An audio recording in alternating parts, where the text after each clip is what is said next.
All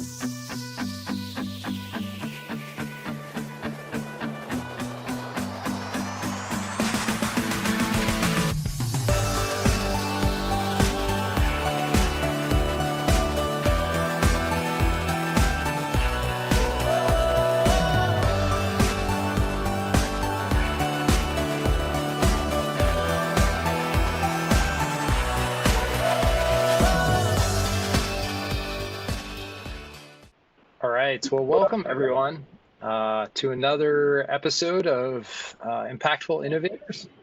You got a little bit of a preview of Jeff Stewart last week in one of the stories from Dwayne. Jeff is a serial entrepreneur. I had the pleasure of meeting Jeff the other year when him and his co-founders from Mimeo won the Entrepreneur of the Year award at Rensselaer. It's one of the highest honors that we can bestow to a Rensselaer entrepreneurship alumni. And we got to hear a little bit of his story then. He's been really busy since then, and I'm really excited to be able to bring him back and have him tell you a little bit about his journey through entrepreneurship and starting at multiple companies, just share aspects of his story. So welcome, Jeff. Great. Thank you for having me. I'm going to give a little background on, I've started about a dozen companies. I'm going to talk about sort of the inspiration and some of the key takeaways from a bunch of those companies.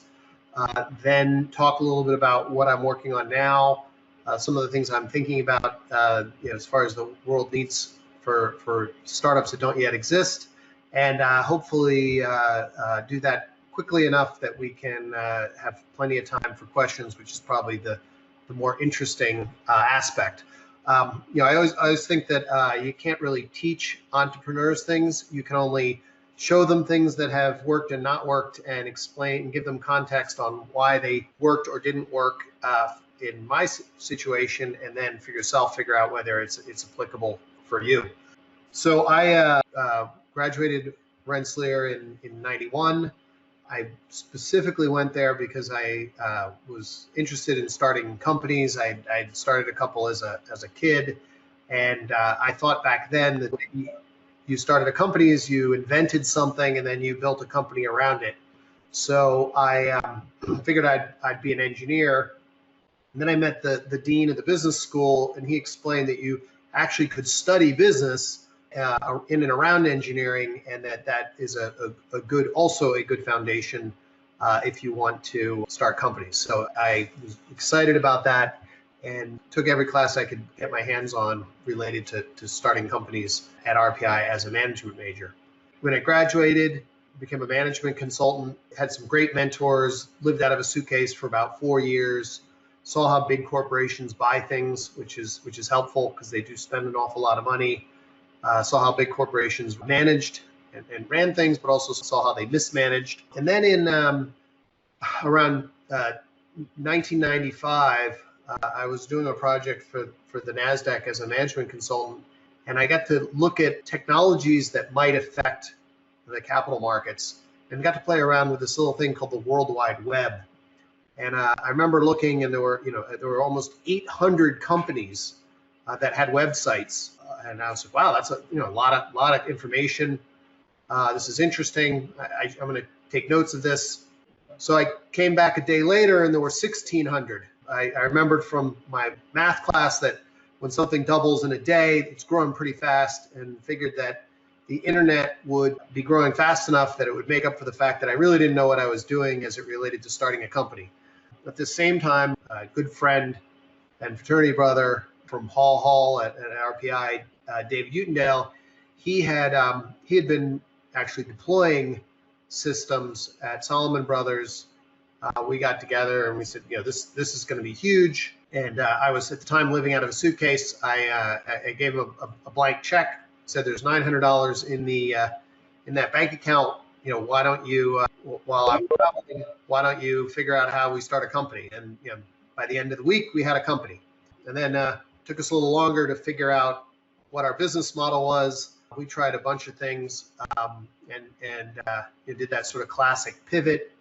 I mean, we had crazy ideas like a search engine or like a directory or a tool to publish web pages, bookstore. One of our favorites was a catalog of catalogs. At the end of the day, we ended up helping large corporations. That company was called Square Earth. We helped large corporations with complex internet projects.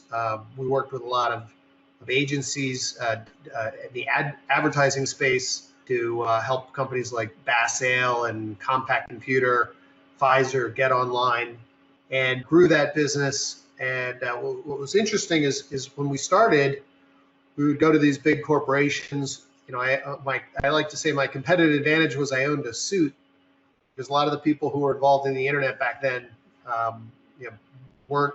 You know, it seemed like people who were busy doing business were busy.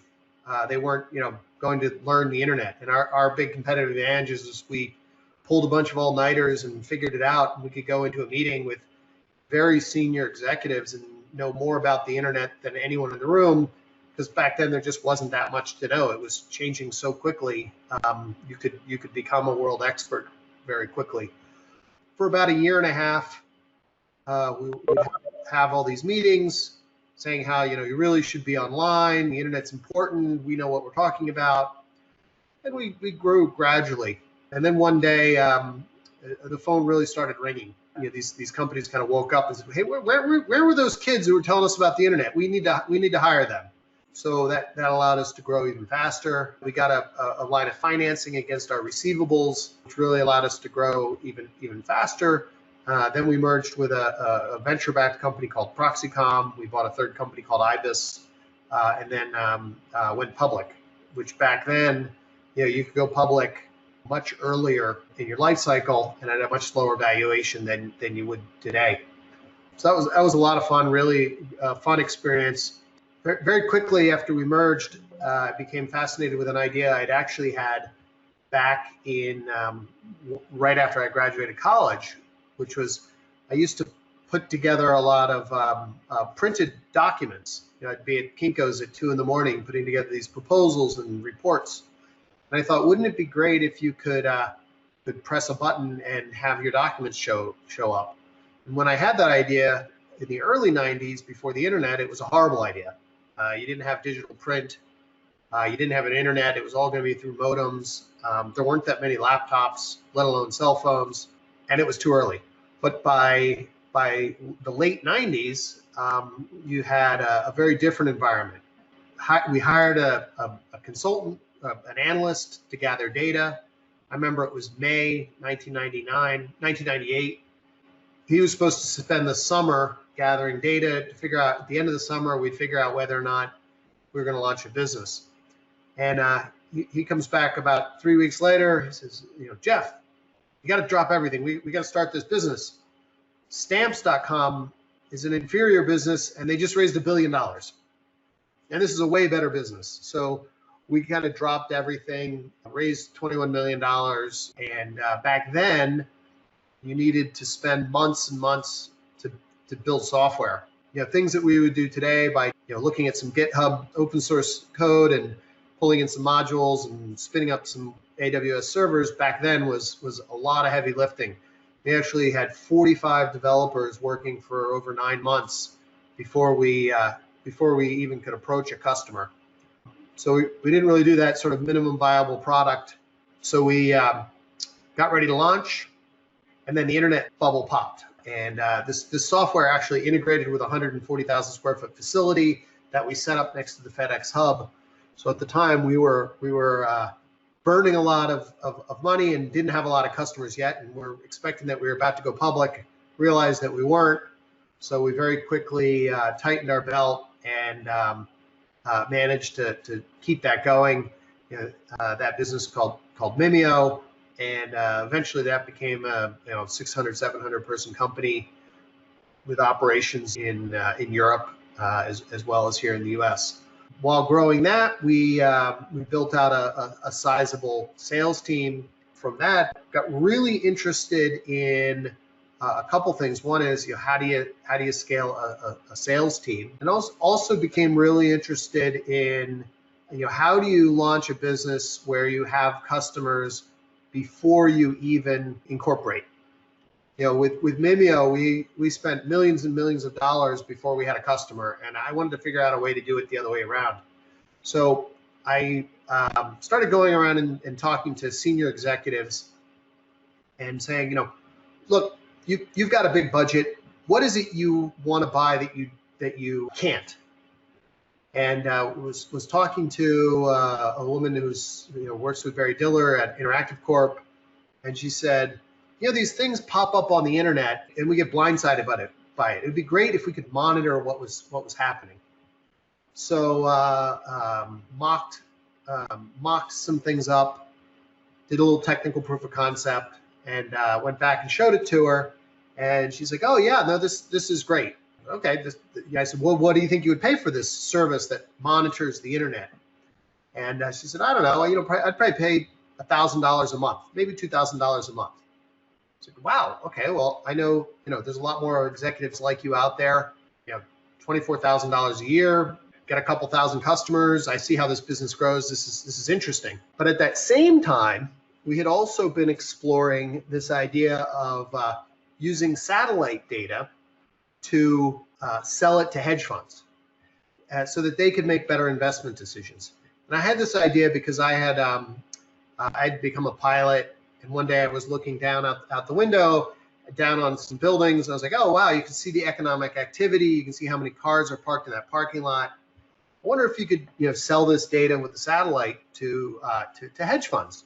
We spent about 4 months exploring that idea, and what we found was that the hedge funds were willing to spend a lot to get differentiated information.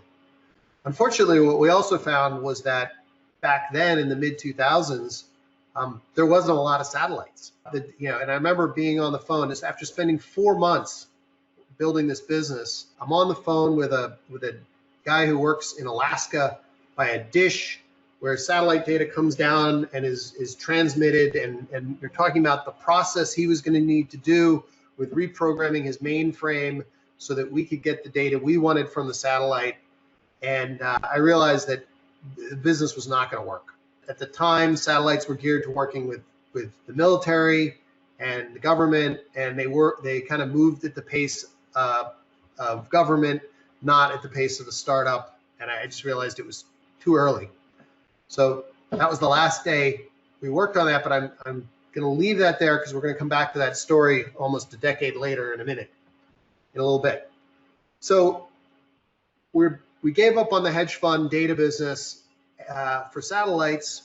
We'd found a customer who wanted to monitor the internet, and my friend said to me, he goes, well, hedge funds might want to know what's going on in the internet. I was like, oh, that's a great idea. Why don't I show them this? So I took the mock-up that I had for the corporations, and I went to one of the hedge fund customers, and I said, we think we can build a system that we can monitor the internet for information that looks like this, this, and this. This is a little technical proof of concept we've done. They're like, wow, this is great. I said, well, would you pay $24,000 for it? Thinking, maybe they'd pay $24,000 or $2,000 a month. And they turned to me and they said, oh, we would pay much more than $24,000 a month for this. So that was the last day we ever talked to a corporation about that. And from that day on, we worked with hedge funds. And that business, I'll get a little technical here, which you guys will have no problem with. We basically were using AI and big data and machine learning to scrape and harvest and analyze information from websites and blogs and Twitter feeds as they appeared, and then digested that and presented that back to hedge funds. And this was before the cloud, before AWS. So this meant that we had over 100 machines chewing through this data, running these algorithms. And to modify our algorithms, it would take a week of highly compensated experts sitting in a data center, reconfiguring machines. Basically, every modification of the algorithm would cost hundreds of thousands of dollars on millions of dollars worth of equipment. We have since done these same types of modifications on algorithms on much more machines. And generally, it takes about 10, 15 minutes, and it runs while we grab a cup of coffee, thanks to AWS. So fast forward, that business, we invested about 20 million into that business and realized that we were going to have to invest more to keep it going. It needed more R&D, and we decided to essentially wind that down and sell it. And it's a good example of being too early. A company called Datameer popped up after, just as we were winding down, and that's a $1 billion plus company. And they had the benefit of the cloud, basically the same business model. And if you see Palantir started around the same time, again, digesting, analyzing, and visualizing lots of data. And I think what it shows is timing is really, really important on these businesses. That business, we learned a lot about machine learning and building algorithms. And I had been, because of the work at Mimeo, fascinated with how do you predict which salespeople would be effective. Turns out about best practices, only about half your salespeople are above average. It just seems this keeps happening again and again. I thought if there was a way to improve the quality of your sales team, it has a huge return on the investment, allows you to grow faster, and allows you to be very much more capital efficient, which as an entrepreneur means you're going to own more of your company. So we started doing text analytics of interviews with salespeople to categorize them. And this was, again, in the 2000s. And from that, developed behavioral assessments that you could do by transcribing a conversation. This is important because salespeople, the better salespeople don't want to go fill out a bunch of questionnaires. Better salespeople want to talk and they want to sell. And if you force them to do big behavioral assessment tests, you get adverse selection bias. So we took in venture capital for that business. We grew it. We got to profitability. And in doing that, in fact, in doing all these businesses, we had teams that were abroad. We had developers in Argentina. We had developers in Guangzhou. We had business process outsourcing people on our team based in the Philippines. And I was talking with our supplier at the time, now business partner, based in the Philippines, and he said that our employees there couldn't get a loan. And this seemed really strange to me because these were very hardworking people. We trusted them with our business. Their incomes were going up. They were highly employable, but yet no bank would lend them money. And this meant that they couldn't send their kids to school, or they couldn't. They had to take a bus instead of having a moped, which meant they spent an extra hour or two a day commuting. Just a lot of human potential that couldn't be unlocked because of a lack of access to credit. So I said, if they need credit, how do they do it? And my business partner said, they go to a loan shark, and it's 4 or 5% interest rate. And I said, 4 or 5% interest rate, that's like a mortgage. And they say, no, it's 4 or 5% a month. And that's when I realized that there was this huge discrepancy between credit in the U.S. or in the developed markets and credit for billions of people in the emerging market. And we had this really simple thesis, which was, well, if our algorithms can detect who is going to be a good salesperson, why can't we also look at data and figure out who's going to be a good borrower?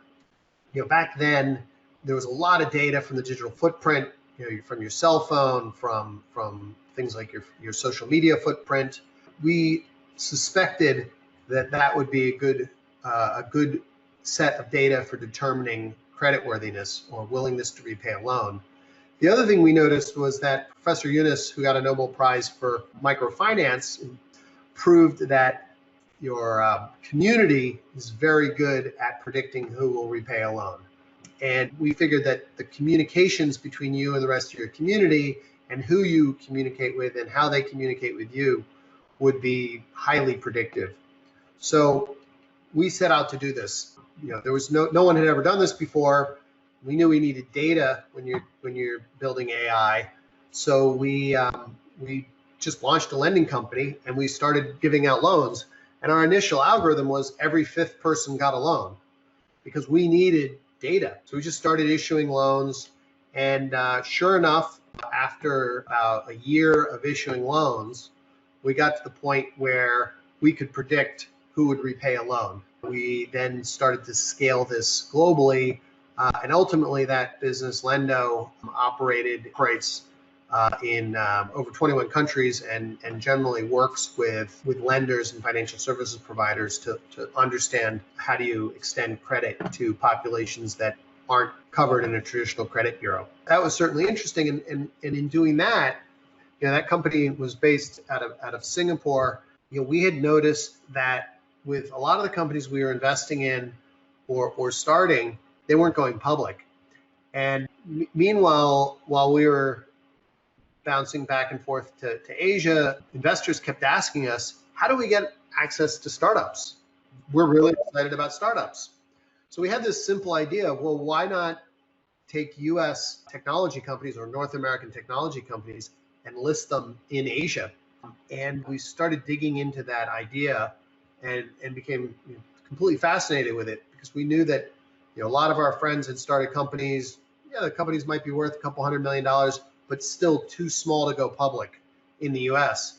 And what we realized was that there's a very hungry market in Asia Pacific for US tech companies to list, and that it's not unusual to list cross-border. In fact, globally, about 10% of all IPOs are cross-border, meaning that the company where it's headquartered is not the company where it lists. So we decided to raise a fund and invest in companies where we thought we could help them accelerate growth outside the US and help them connect to the public markets, with the idea that a company that we invest in that has better access to capital is more likely to be a dominant player. And a company that we invest in that moves in the public market is more likely to be in a position where we can exit when appropriate. So that's been what we've been working on for the last 3 years now. Coming up on 3 years is this what we call the Global Public Offering Fund, which has developed a playbook for investing in later stage companies that are too small to go public in the US, generally in the $100 to $500 million valuation range, but big enough that they would be well received outside the US. So that's sort of an overarching view of things that I've been working on in companies I've started. Maybe that's enough background to move into questions and talk about what you guys are most interested in. Great, thanks, Jeff. That really exciting. I didn't know about all those blips on the radar in terms of the different startups that you're involved in. I knew probably 3 or 4 of them, but it's great to hear the full story. Adi, do you want to start off? Yeah, sure. Hi. When you were talking about Lenddo and you were talking about how you use an algorithm to determine whether someone will be a good borrower or not, have people ever questioned whether that's ethical? Because obviously there's ethical concerns with regard to judging people's on any metric with using an algorithm, and this is like a pretty important part of their lives, getting important loans that they might need to buy a house or something, especially in developing world. That's like Yeah, absolutely. Basically, what we found is two frameworks. One is in the United States, where most people have access to credit, and the regulators, and perhaps rightly so, are very concerned that you may come up with a method of judging people that excludes someone from accessing credit. And then there's places like the emerging markets where the markets where we operate, generally people can't get access to credit. So the regulators love us because we've figured out a way to help people get access to credit that they wouldn't be able to get to otherwise. So it is, these are Bayesian algorithms. So, there are going to be people who will get it, but we can mathematically show regulators how it works and the thinking behind it, and generally have a lot of support from regulators on this, and a happy base of customers who are really excited about it. Jeff, it came up at one point in your talk where you described the cloud being a really impactful aspect of, the things it allowed a startup to do. I was wondering if you could maybe expand on that. That's a paper that I had always wanted to write. Then I found somebody else that wrote it, did a good job, and I'd love to hear your thoughts on how you saw that emerge and the changes that, the fact that it costs less to test an idea, how that rippled through the investment economy and other things like that. Sure. I guess I'll start towards the end of the story, which is artificial intelligence. A lot of the artificial intelligence algorithms that you're seeing today were developed in the 50s. The core AI is it's academic papers from the 50s and 60s. What's changed is the data sets. Thanks to the internet, you have these massive data sets that allow you to analyze. You have the cloud that allows you to process that information in interesting ways. And I think, and I would say the mobile phone also generates an enormous amount of data and makes that AI available wherever you are. But the main thing is when you can throw hundreds of machines at internet scale data sets, that is just absolutely incredible. And I think you're going to see AI transform lots and lots of industries, built on top of the fact that we now have cloud-based microservices where you can bring hundreds of machines to bear very quickly to experiment. And the work that you have done in the GPO fund, I remember coming across the research paper that you put out. Just curious if you could give a little more background about how that style of business model works. It looks like you've really put together this, mature investment thesis that looks almost like an academic work. And I was just wanted to see if you could maybe, again, dive in a little bit more on that aspect. Sure. Well, I never got a PhD, so I'm compensating a little bit. But the idea behind the paper is we wanted to organize our thoughts.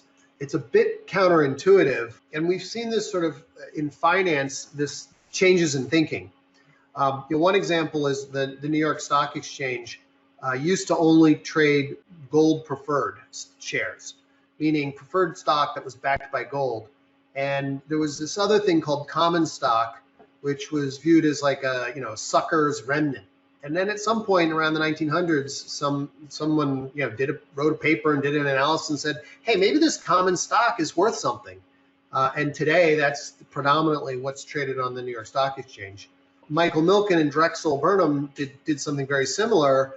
There used to be this, what was called junk bonds, and it was, only shitty companies use junk bonds. And they analyzed it and they said, well, wait a minute, maybe high yield is a respectable way to finance your business.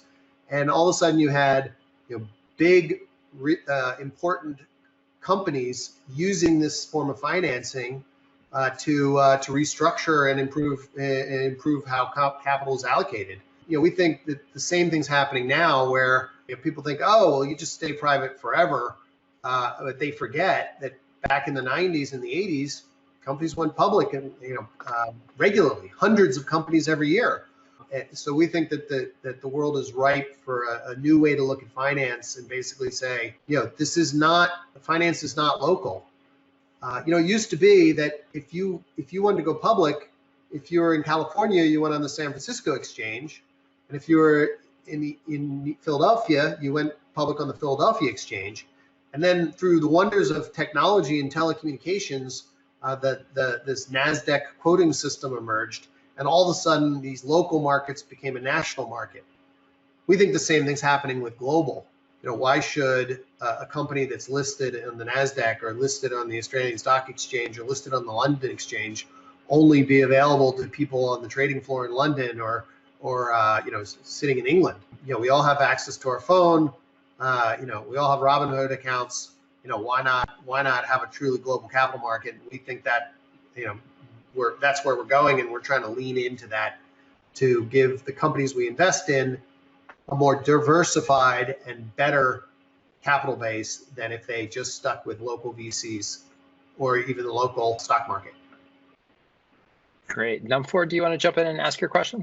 If you were a college student today looking for AI and ML related problems that you think could be maybe turned into a business, what would you focus on? Wow. Well, I would focus on things where I think I have a competitive advantage because I've done business in multiple countries. So I like businesses that have an international advantage to them. I've done a lot in big data and AI and B2B and finance. So I tend to gravitate towards those personally. But if I didn't have experience, I'm super excited about things like CRISPR and gene modification and the things you can do with genetic engineering is fascinating. And I think that's essentially it's code, but it's a different type of code than the type of software that I built my businesses around.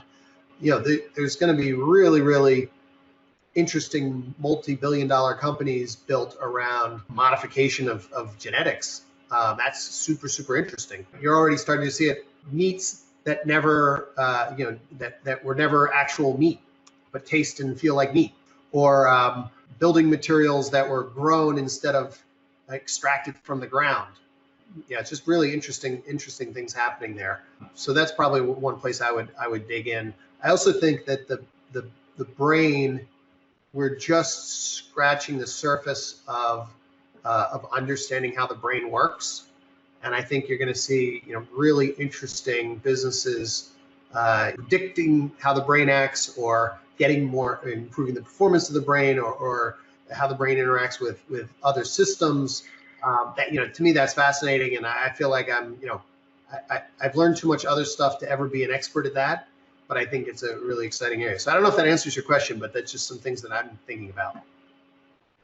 Great. Nachi, do you want to ask a question? For the algorithms that you used to get the credit, what programming languages did you use for the code? Yeah, there's a lot of tools in Python, but we our view is we got a bunch of really smart scientists together who all have experience in multiple languages, and you just battle it out and figure out what works best. So we don't have a religious view towards one language versus another.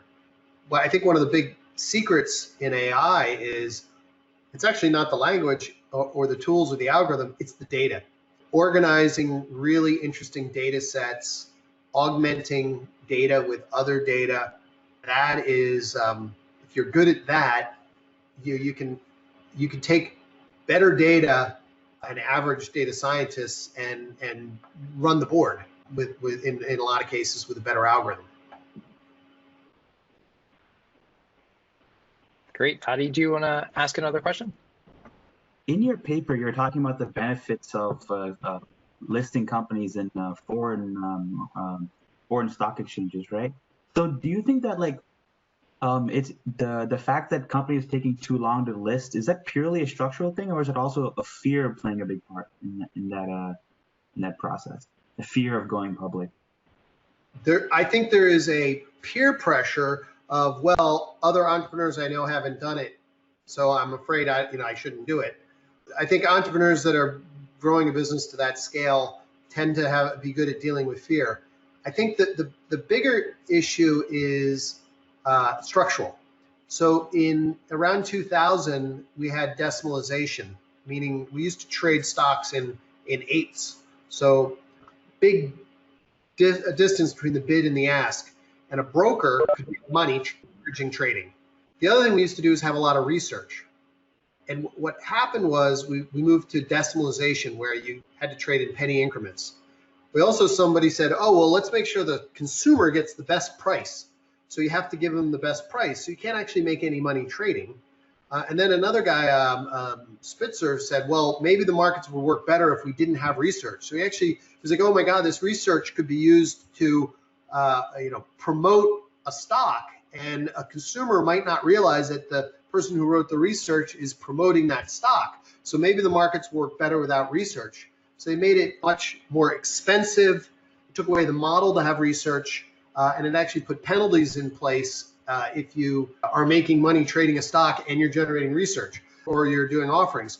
And then there was Sarbanes-Oxley, which also increased regulatory costs. All these things happened right around 2000, and The other thing that happened was you could have $7 internet trades. It made it so cheap that, again, there was no economic incentive to bring companies public and to encourage liquidity. So the U.S. market instead moved to flash traders and algorithmic traders, which is essentially sub-second front running for big names. And the U.S. market became a big, mega cap market, and kind of left that, allocation of capital to growth companies wasn't profitable for them, and left that to the private market. So Jeff, last week we heard from Dwayne and how he had received a key piece of advice to you. How have you reached out to and worked with mentors through your journey? And do you have any advice to the students as they begin theirs? Well, I think I was very fortunate to have great mentors, and I think part of it is working hard on whatever you're doing, and people see that. Also, I think in America, 1 in 5 Americans could see themselves starting a business within 5 years. So there's a culture of supporting entrepreneurship and supporting entrepreneurs. I remember with my first business, we had a partner at Deloitte and Touche. No, it was Ernst & Young, I think. And he was my friend's father, and he was helping us. And here's a guy who works with mega corporations, bills hundreds of dollars an hour, and was doing it as a favor because he wanted to see us succeed. So I think generally in the U.S., people want you to succeed as a startup. Back in around 2014, I was invited to Davos, and I was there talking about financial inclusion, and they invited me to a session on European startups. Davos goes till about 4 in the morning, and at 4 in the morning, you're having drinks with people, so you're not exactly, you're ready to sleep at that point. And this session started at 7 in the morning, and I remember thinking, like, I'm not European. Why am I going to this session? Why am I only going to sleep, a couple hours here? And I'm so glad I did, because what happened was there was 110 Europeans somehow connected to entrepreneurship. The founder of Spotify, the minister of Estonia, the head of European entrepreneurship, the Ministry of Entrepreneurship, whatever. And what happened was everyone was complaining that you couldn't do a startup. No one wanted to do instant startups. No one wanted to work at a startup. No one wanted to hire a startup, and everybody wanted you to fail because, and if you did fail, it was over. You couldn't go back to another job. You kind of had this scarlet letter. But that really, I'm really glad I went to that session, because it really changed my view and got me to appreciate the level of entrepreneurship and mentorship that I've experienced here in North America. And so what I'd say is ask, people want to help. And I'd also say it's critically important. But also I'd say that, a lot of the advice you get will be wrong. Someone may have lots of experience, but you're thinking about whatever you're building continuously, and you'll spot things that maybe people who've been in the industry much longer, are not spotting. I don't know if that's helpful, but that's kind of my view towards mentorship. Great, thank you. Clarice, do you want to ask your question? Yeah. So, what is number one piece of advice that you would give a recent graduate who may be interested in starting a company? Sure. 3 pieces of advice that I received really stand out, and I'll just pass them along. One was I had a neighbor, who, actually my friend's father started his own business. He had a garage of Jaguars. The doors open on either side, and you could stand there and you basically see across the golf course while standing in his garage amongst all these Jaguars. And he was one day there polishing his favorite car. And I said to him, I said, well, Mr. Frank, you've started a business. I want to start a business. Do you have any advice for me? And he says, I wish I had done it sooner. He was in his 40s when he started his first business. I remember when I was ready to start my first business, I'd worked as a consultant. I'd learned a lot. And I was kind of thinking, should I do it? And I remember his advice, which was he wished he had done it sooner. It's never a good time. It's an enormous amount of work. It's risky, but I'm glad I didn't wait too long, and I appreciate that advice from him. Another thing that I've noticed, the most important decision I made was who my business partner was. It's a lot of work, and I knew that David Utendale was someone who was going to work as hard as I was, and I knew he was as smart as could be. So when he said he was in, I quit my job the same day, and I think that more important than what we did, who we chose to be in business with was by far a critical decision. And then the third one was super important, but I can't think of what that is at the moment. Oh yeah, I remember. Okay, the third thing is something I read in Inc. magazine, which said you only get to sell your company once, so do it often. And what they meant by that was, you'll spend years building your company, but you only get to sell it once, and it's a big important transaction. And it's if you spend 5 years building a business and you get a 20% better price, it's almost like you could have spent an extra, saved yourself a year, right? If you got a 20% better price, right? So I mean, this is like, you can measure it in millions of dollars, but you can also measure it in months and years of your life, right? So you want to get a good price, a good transaction when you choose to exit, whether you're selling part of it or all of it. This piece of advice from Inc. was, anytime someone says, I want to buy your company, take it seriously and go through the motions, and you get better at selling it. It's also one of the reasons I like to raise outside capital, because that feedback, you're essentially selling a piece of your company, you get better. And the better you are at selling a piece of your company, the better you are when somebody comes in and says, I want to buy your company for $800 million. You're just going to be more together in how you interact with them. So I'm a big fan of taking the sale process seriously, and just assume you're going to walk away, that you'll get another chance at another time. And then sooner or later, one of those deals is one that you want to do. I think that a lot of business owners don't look at it that way. They look at it and say, I just need to make my product better, or I just need to be more cash efficient, and that's all that matters, and I'll get a good valuation if I generate more profit. And the reality is profit. If your business is being valued just on profit, you're going to get maybe 8 or 9 times your profit. Like, that's just not as interesting as someone who comes in and says, this is strategic, I need to own it, I don't care what I pay. Or someone who comes in and says, oh my gosh, you're such a bad manager, if I'm managing this, you're going to be 10 times bigger, I'll pay 5 times what you think it's worth. I mean, you want whoever buys your business to, if you're not going to be involved, you want them to pay you a ridiculous amount of money. So I think you have to be prepared for that and plan ahead for that. Great. So one question we were trying to ask all the speakers, if you were a freshman at Rensselaer, what in particular would get you excited that might relate somehow to entrepreneurship? I think that a lot of the teams that I run and the business that I do is done remotely, across culture. So anytime you're working in a team, that's going to be a great experience. But I think to the extent that you can engage in some sort of project where you have people from other parts of the world as part of your project team, that's a great experience. So I would say, try to work on things that give you exposure to teammates and people in other parts of the world, because if you master that skill, you're just going to have a huge competitive advantage as an entrepreneur. One other thing I'll throw out is some of the most important people in how I do business and who I do business with, I met in college. You never know. You might be amazed at who you find yourself doing business with. I'll just leave it at that. Well, we really, again, appreciate it, Jeff. Thanks for sharing your story.